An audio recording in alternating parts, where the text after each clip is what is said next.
Melissa Tawna was a well-known cosplayer and cam model who achieved significant success after overcoming a period she described as her lowest point. However, following a series of reckless and heartless actions just before Halloween in 2019, her once charming fame turned into a reputation marked by anger and cruelty. What exactly happened to Thornrose, her victim, and what were the consequences of her actions? Florida, often called the Sunshine State, is famous for its beautiful beaches, vibrant cities, and unique wildlife. With a mix of modern skyscrapers and historic towns, it offers a rich blend of cultures and stories.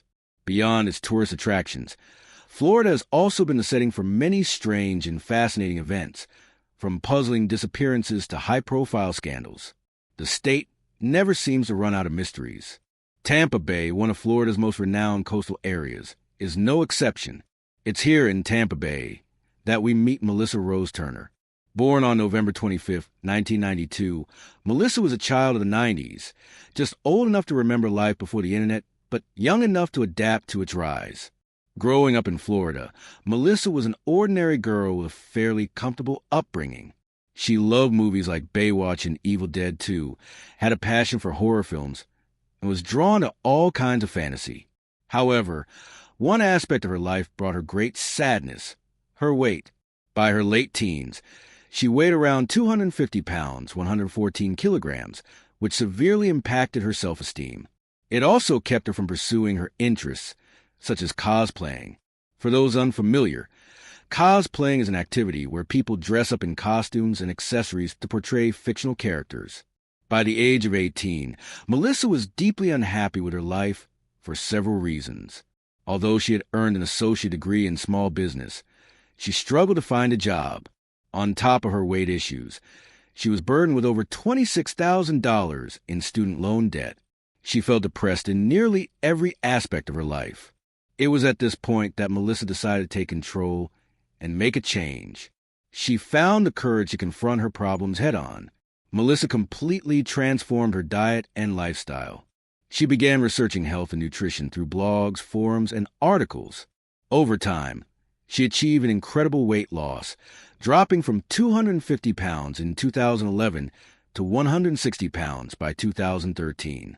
Losing 90 pounds made a dramatic difference in her appearance, but the most significant change was in her self-confidence. She began to love herself again and found happiness.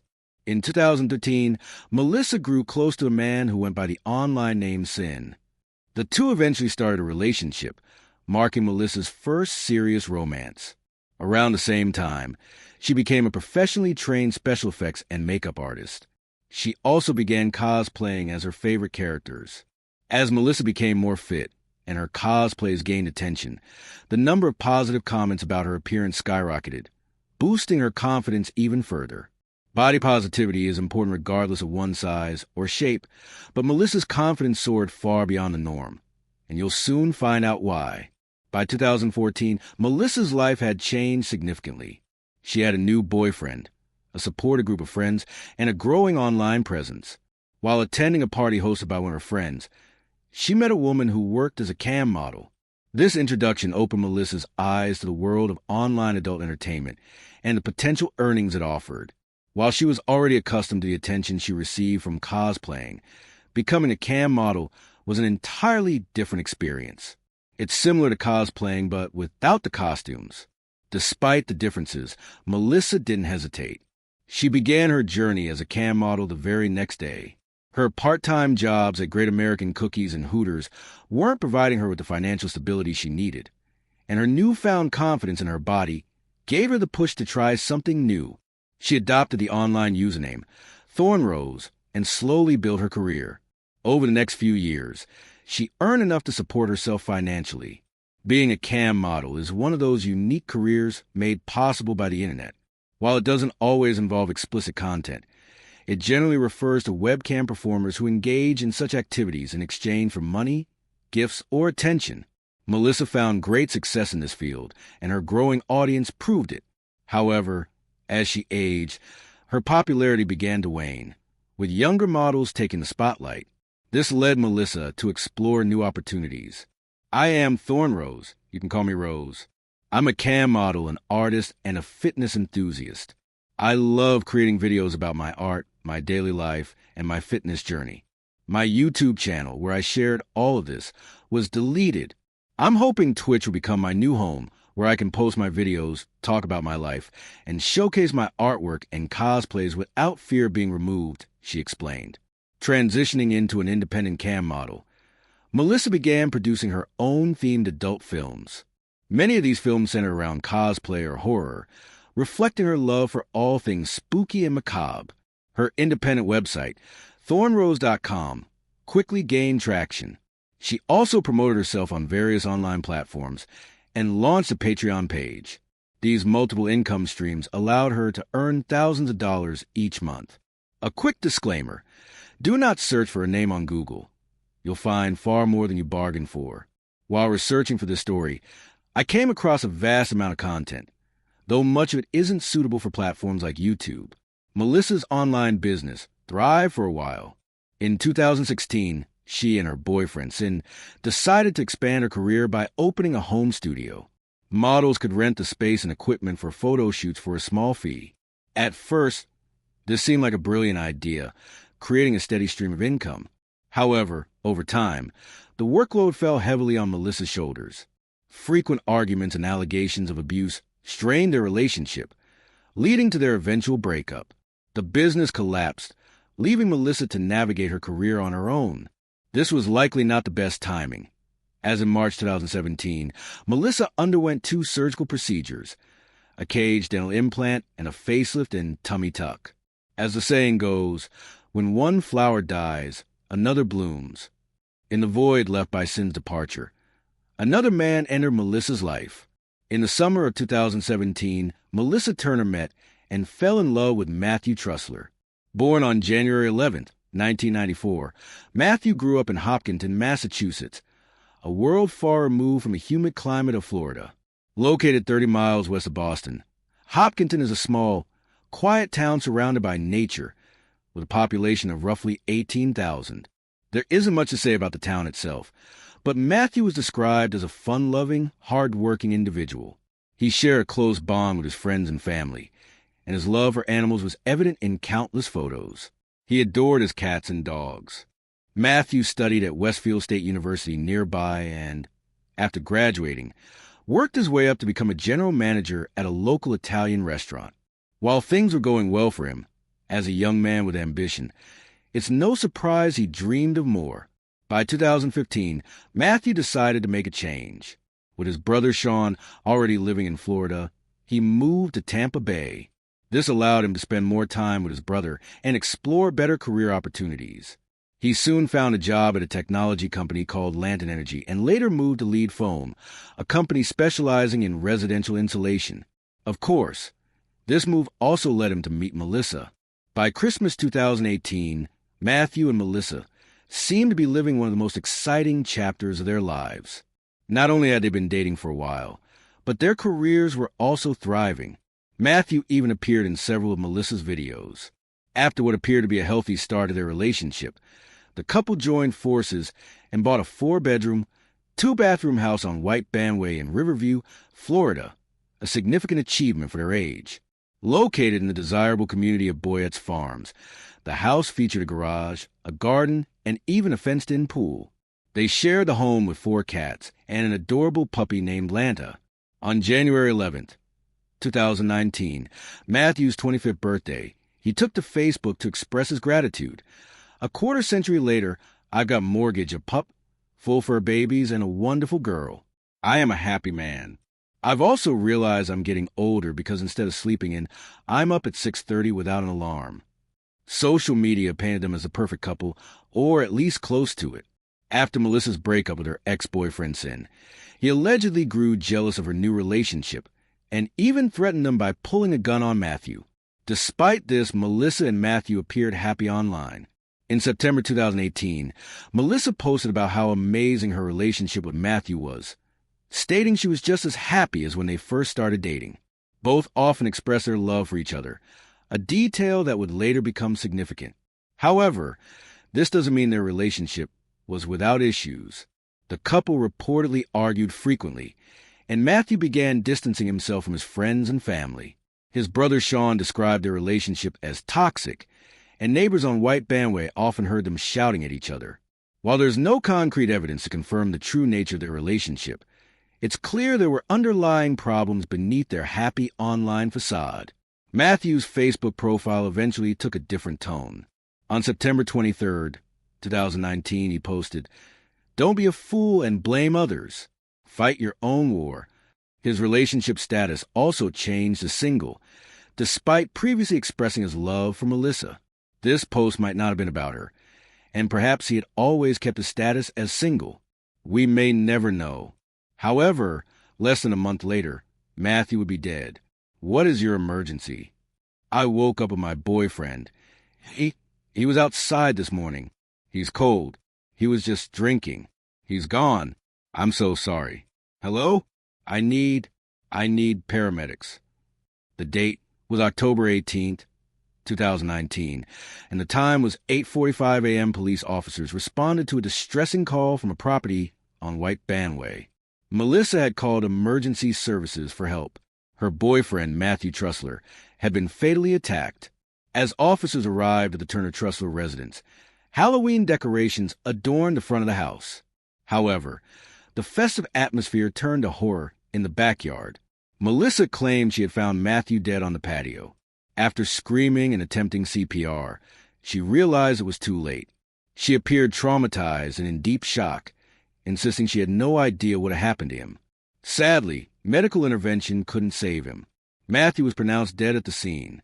Officers and paramedics noted that he had been dead for some time, as his body was cold and rigor mortis had set in. It was also clear that Matthew had been brutally attacked. He had a deep wound in his back, along with several punctures and lacerations. Defensive wounds were visible on his arms. Melissa was devastated, claiming to be traumatized and in shock. She insisted this was a complete surprise for her, or was it? Initially, she told officers she had found Matthew dead in the garden. However, after being taken to the police station for questioning, her story changed. She admitted that finding Matthew outside was a lie. According to her new account, Matthew had been out drinking all night and returned home drunk in the early hours of October 18th. This upset her, which led to an argument. Matthew allegedly began assaulting her, hitting her several times before grabbing a kitchen knife. In the struggle, Melissa claimed she took control of the knife, injuring her hand in the process. When Matthew began strangling her, she said she acted in self-defense, stabbing him in the back. This new version of events raised red flags for investigators. Despite Melissa's revised statement, the evidence didn't add up. Matthew's wounds suggested defensive actions, and the injury on Melissa's hand was consistent with holding a knife in a rearward motion. As the investigation continued, officers searched for incriminating evidence at the scene, including bloodstains and surveillance footage. Modern technology would play a crucial role in uncovering the truth. One of the officers, Ryan Legassi, noticed a Nest camera installed at a nearby property. This home surveillance camera was perfectly positioned next to the front door of a neighboring house and, conveniently, was pointed toward the patio of Melissa and Matthew's residence. Unfortunately, the couple's fence blocked any visual confirmation of the incident. If the fence hadn't been there, Matthew's body would have been visible on the camera. However, not all was lost. The camera captured clear audio of the altercation, and while the recording itself isn't available, we have the full transcript. At around 4:32 a.m., Melissa can be heard saying, "You stay." 1 minute later, the sound of shattering glass is heard. 45 seconds after that, she says, "Damn it," followed by, "I hate you." 30 seconds later, she repeatedly shouts, "Get up." At 4:37 a.m., there's a loud crashing noise, followed by screams and Melissa yelling, "Wake up." She then changes her tone and says, "So arrogant. I hate you." By 4:39 a.m., Melissa is heard repeatedly saying, "Go __ yourself," before adding, "Let's go." 3 minutes later, she shouts, __ as more noises like objects breaking are heard. Matthew's voice is recognized at this point, but it's unclear what he says. At 4:44 a.m., 12 minutes into the argument, additional scuffles are heard, including Melissa shouting, "No!" Finally, 1 minute later, she says, "What did I do?" Matthew's smartwatch data aligned with the surveillance footage. According to the report, it stopped detecting his heartbeat just minutes later. With Melissa's changing story, the Nest camera audio, and the evidence collected, it became clear that Melissa had killed her boyfriend. The only question was whether it was an act of self-defense or premeditated murder. The fact that Melissa waited 4 hours before calling emergency services showed a chilling level of indifference, leading to her arrest on suspicion of murdering Matthew Trussler. The legal proceedings were straightforward but emotionally charged. Melissa maintained her innocence and even agreed to an interview with the news channel WFLA. However, she made several mistakes while in custody. During phone calls to relatives, she bragged about the money she still had from her modeling career, which angered prosecutors. This sparked a debate over whether Melissa should be using a public defender funded by taxpayers or paying for a private attorney. Shortly before her trial, Melissa was offered a plea deal, 25 years in prison if she pleaded guilty to Matthew's murder. She rejected this offer and countered with a proposal of just 5 years. With such a stark contrast between the sentences, no agreement was reached, and the case went to trial. Melissa's attorney worked hard to convince the jury that Matthew had been an abusive partner and that Melissa had acted out of self-defense, fearing for her life. This claim was particularly painful for Matthew's family, who were already grappling with the loss of their son. Discovering his private photos on Melissa's social media and hearing allegations of abuse added to their heartbreak. Fortunately, the jury saw through Melissa's lies. They didn't believe Matthew was abusive, as most of his wounds didn't align with her version of events. For example, the wound on his right forearm appeared defensive, as if he had raised his arm to protect himself. The Nest camera audio and Matthew's smartwatch data were crucial pieces of evidence, helping to establish the timeline and manner of his death. It was also noted in court that Melissa had waited 4 hours after the violent attack before calling for help, suggesting she wanted to ensure Matthew was dead rather than acting in the heat of the moment. The jury was given the option to convict Melissa of second-degree murder, manslaughter, aggravated assault, or to return a not guilty verdict. After careful consideration, they found her guilty of second-degree murder. In Florida, second-degree murder is a first-degree felony punishable by up to life in prison. Melissa was sentenced to 20 years and 6 months behind bars, with a projected release date in 2040. While Melissa will eventually re-enter society, Matthew's life was tragically cut short by someone he loved and trusted. There was no evidence to suggest he posed a threat to Melissa or that he was abusive. Instead, it's clear that Matthew was a loving individual who cared deeply for those around him, humans and animals alike. His death has left a void in the hearts of his family and friends, a loss that can never be fully healed.